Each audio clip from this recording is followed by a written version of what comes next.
An audio.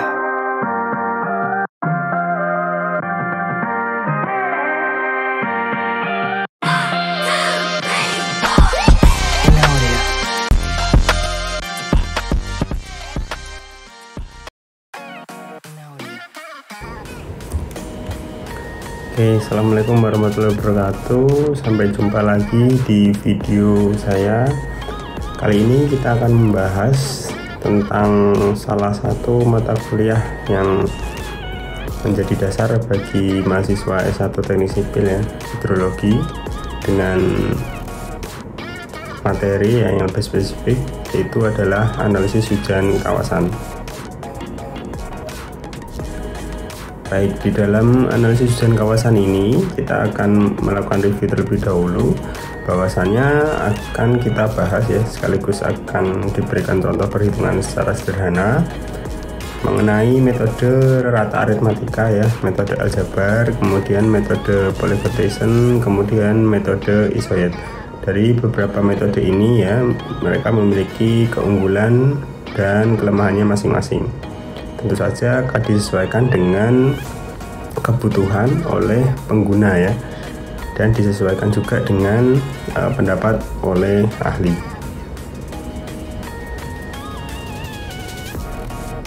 Untuk metode yang pertama yaitu metode aritmatika, dia adalah pengukuran hujan dengan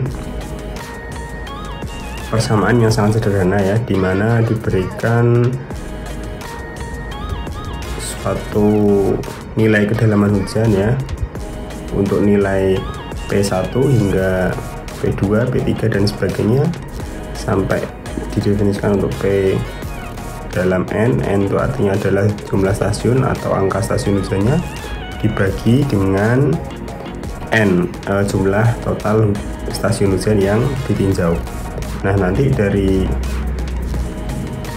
hasil perhitungan aritmatik secara sederhana ini, rata-rata sederhana ini akan diperoleh nilai P atau kedalaman hujan rata yang akan mewakili suatu kawasan.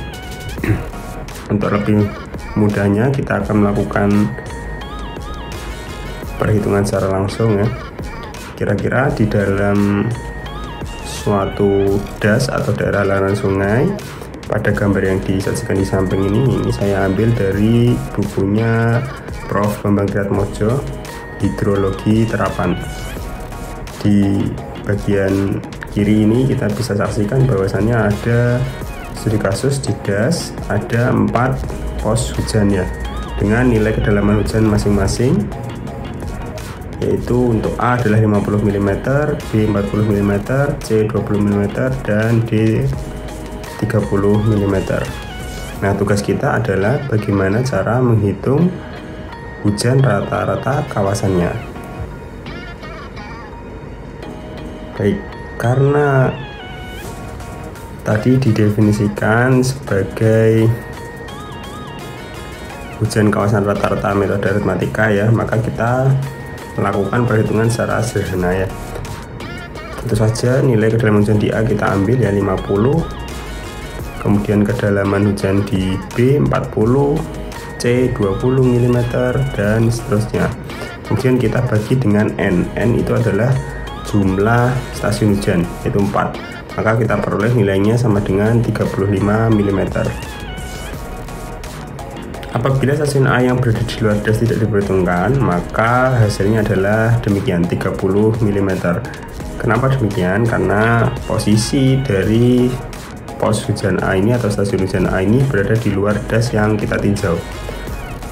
Dari kedua hasil perhitungan secara aritmatik ini ditemukan bahwa ada perbedaan yang cukup signifikan ya, selisihnya bisa plus 5 mm atau minus 5 mm, tergantung dari kedalaman hujan yang didefinisikan atau yang diukur.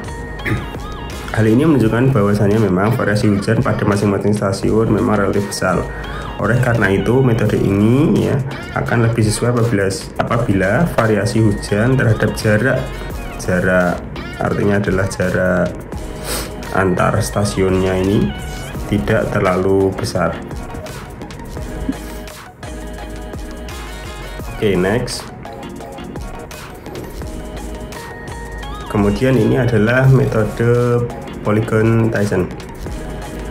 Nah, metode ini memperhitungkan bobot dari masing-masing stasiun yang mewakili luasan di sekitarnya dalam suatu das.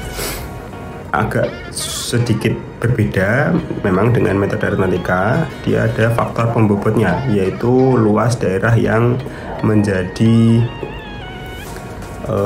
bobot atau menjadi perhitungan di stasiun hujan yang ditentukan. Untuk lebih mudahnya, kita akan melakukan perhitungan secara sederhana. Nah, di dalam studi kasus yang sama dengan sebelumnya ya, ada 4 stasiun hujan dengan das yang demikian ini di bagian kiri ini. Maka yang perlu kita lakukan pertama kali adalah menghubungkan antara stasiun hujan, titik-titik stasiun hujan ini yang satu dengan yang lainnya hingga membentuk segitiga. Bisa dilihat di dalam garis yang berwarna merah.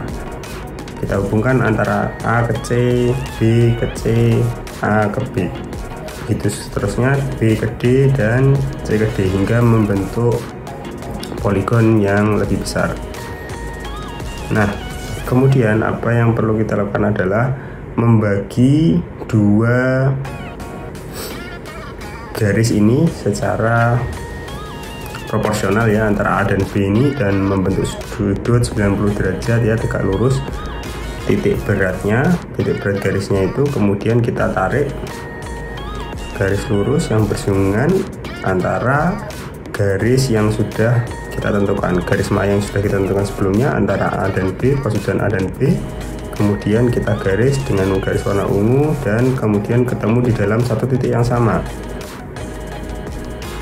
Kemudian kita lakukan untuk AC, BC, CD, BD. Kita lakukan demikian. Yang akan menjadi faktor pembobot atau area yang dipengaruhi oleh hujan pada pos-posnya. Misal A, maka di bagian atas ini, kemudian C bagian kanan, B bagian kiri, dan D bagian bawah.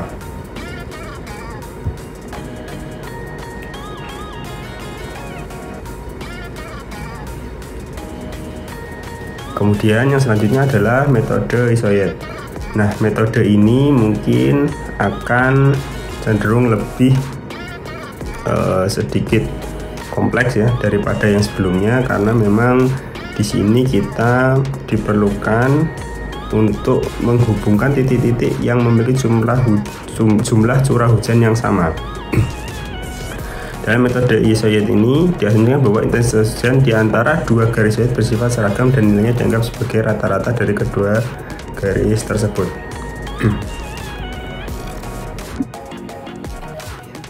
Oke, untuk mempermudahnya kita akan langsung praktek di dalam studi kasus yang sama, das yang kiri ini, dan menggunakan formulasi yang ada di bagian kanan ini. Oke, cara membuat garisnya terlebih dahulu kita hubungkan ya, sama dengan metode Polygon Tyson yang sebelumnya, tapi kita akan membagi ya secara skalatif, secara proporsional ya, jarak antara titik-titik yang ada di antara kedua pos hujannya, misal A dengan C tadi ya. Kemudian kita akan membaginya secara rata dan menentukan intervalnya. Kalau kita tentukan 5, maka konsisten untuk semua garis yang membentuk poligon yang lebih besar ini adalah 5 mm maksudnya. Kita garis hal yang serupa untuk stasiun yang bernilai 50 dan 40 dan seterusnya. Nah, setelah kita peroleh tadi semuanya poligonnya, kemudian kita berikan tanda untuk satu nilai ya, di antara ya, data kuncinya adalah di antara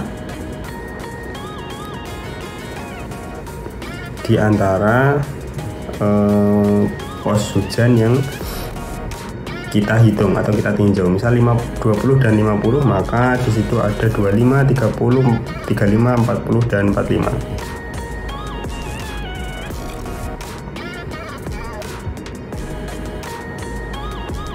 Begitupun seterusnya kita lakukan untuk 20 ke 40, 40 ke 50, 30 ke 40, 20 ke 30. Setelah kita peroleh semuanya, maka kita selanjutnya hanya perlu melakukan menghubungkan antara nilai-nilai yang sama. Contoh sebagai berikut: 50, karena kondisinya ada di luar dan kita tidak memiliki data tambahan, maka kita bisa gambarkan konturnya sebagai demikian. Kemudian untuk yang bernilai 45 mm, maka kita garis demikian. Yang bernilai 40 sebagai demikian, 35 adalah kurang lebih sebagai berikut, 30 sebagai berikut, 25 dan 20. Ya, jadi setiap kata kuncinya adalah diasumsikan bahwa intensitas hujan di antara dua garis Z bersifat seragam dan nilainya dianggap sebagai rata-rata dari kedua. Jadi antara 20 dan 25 itu rata-rata antara keduanya. Begitupun seterusnya, 20 dan 15, 25 30, 30 35, 35 40 sampai satu kawasan atau dasnya itu terpenuhi semuanya, tercover semuanya. Baik, kita akan coba hitung ya secara sederhana ya, bagaimana metode isoiet ini bisa menjadikan representasi terhadap hujan rata kawasan. Contoh kasus di daerah yang pertama ya, antara 15 itu adalah di bawahnya 20 ini, sekitar di sini, dan 20. Maka dengan luasan yang diketahui adalah 12 km persegi, kita peroleh nilainya untuk AI, I kecil ini untuk 15 plus intensitas di I plus 1, maka dibagi dengan 2, maka 15 ditambah dengan 20 dibagi 2 dikalikan dengan 12.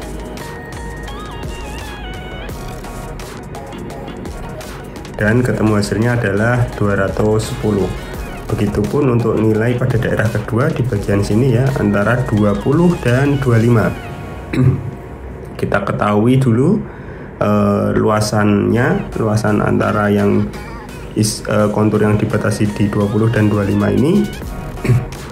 Kemudian kita lakukan operasi matematika yang serupa, yaitu I untuk yang 20 ditambah dengan 25 dibagi 2 dikali 50, hasilnya adalah 1125. Begitupun seterusnya. Dan ketika kita sudah mencapai daerah ke-7 ya, di bagian sini antara 45 dan 50 dengan luasan 25 km persegi, diperoleh perhitungannya adalah demikian, 1187,5. maka kita perlu jumlahkan terlebih dahulu A-nya untuk sebagai pembagi. Nanti kita peroleh ya dari soal bahwa nilai A dalam kilometer persegi ada 500 km persegi, dan hasil dari operasi perhitungan ini ya, formula ini kita peroleh demikian. Kita jumlahkan semuanya, diperoleh nilai 16.870.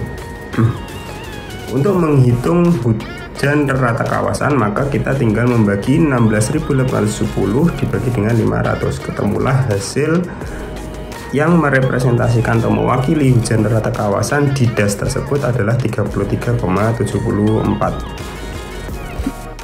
Berikut adalah pustaka yang saya gunakan ya, karyanya Profesor Bambang Triatmodjo pada tahun 2014 dengan bukunya yang berjudul Hidrologi Terapan. Sebagai latihan soal dan uji kepemahaman masing-masing Anda, silahkan mengerjakan tugas mandiri sebagai berikut. Diketahui bahwa daerah aliran sungai dan stasiun hujan seperti contoh di samping, luas dasnya adalah 500 km persegi. Kemudian hitunglah hujan rata dengan menggunakan metode Thiessen yang sudah saya ajarkan tadi. Silahkan diterapkan dengan luasan poligon. Untuk ini sudah saya hitungkan ya poligonnya. Untuk stasiun A, ya, luas poligon yang dipengaruhi yaitu ada 95 km persegi, B 120 km persegi, dan seterusnya C dan D. Anda tinggal menghitung hujan rata-rata kawasannya.